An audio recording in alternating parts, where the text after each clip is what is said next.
Hey, Your answers. Have you gotten the answers on the Chinese spy balloon? no. No. What's the holdup there? The holdup? A million things have happened since then, so people move on to the questions that they ask. There's a lot of technical exploitation that's been difficult to get entire answers on. I mean, our interests at this point are twofold. First is like what was on the platform, why was it useful? And then the other is just our ability to track and identify ahead of time. I think on the second one I have a better idea. I think we have a pretty good sense of when we knew about it and what was done or not done about it. I think on the technical exploitation front, that's an ongoing effort that you get bits and pieces on. But I know y'all have been pressuring Arrow. Has there ever been talk or consideration of separating them from the Pentagon?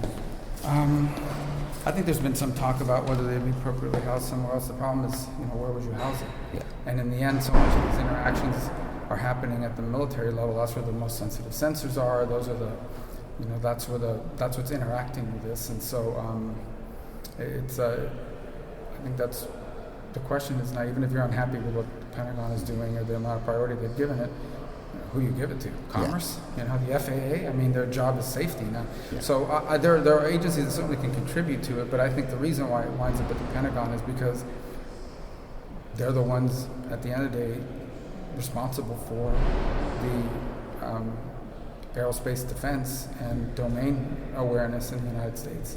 What's the status of the David Grusch investigation?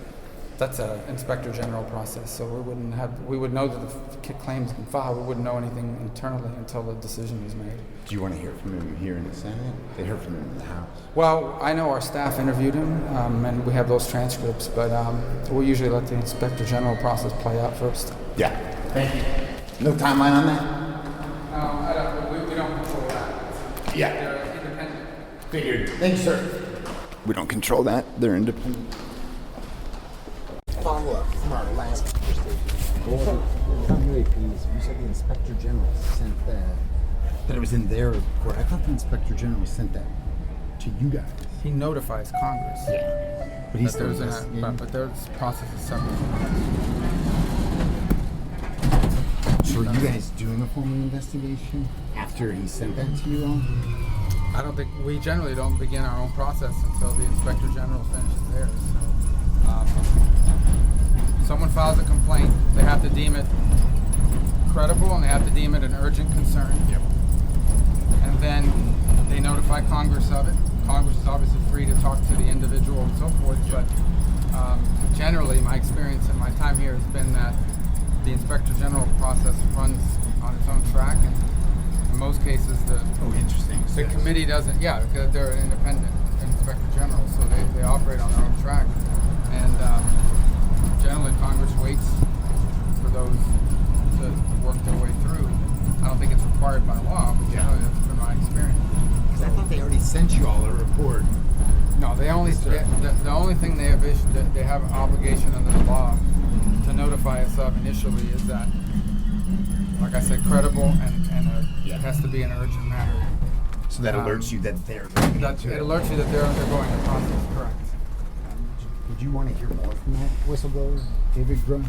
Because I know your staff's there. I mean, potentially, the more we learn about it, but my preference on that case is to allow it to work through the Inspector General process first. I think they'll have more resources to dedicate to it.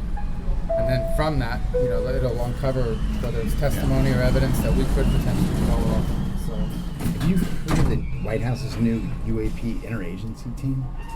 Do I know who's on it? Or have you heard of it? They have a new one, I guess. Didn't they have a new one in February? Well, so I think they've stood up my understanding is that's more of a trying to comply with the statute that requires the task force to be the central repository of all reports, sightings, and data. So it's all.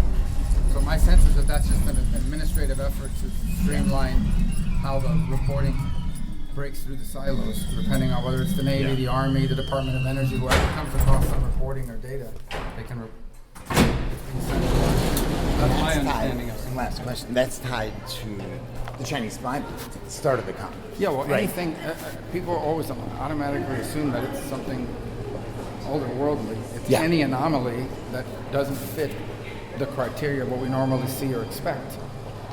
Obviously, those balloons, they maybe not highly sophisticated, but Yeah. certainly fit the profile of something NORAD wasn't on the lookout for. Right. So that's really what the term is about. It's an anomalous event Yep. that doesn't fit the normal profile of an aircraft. Yep. Appreciate you. Thank you.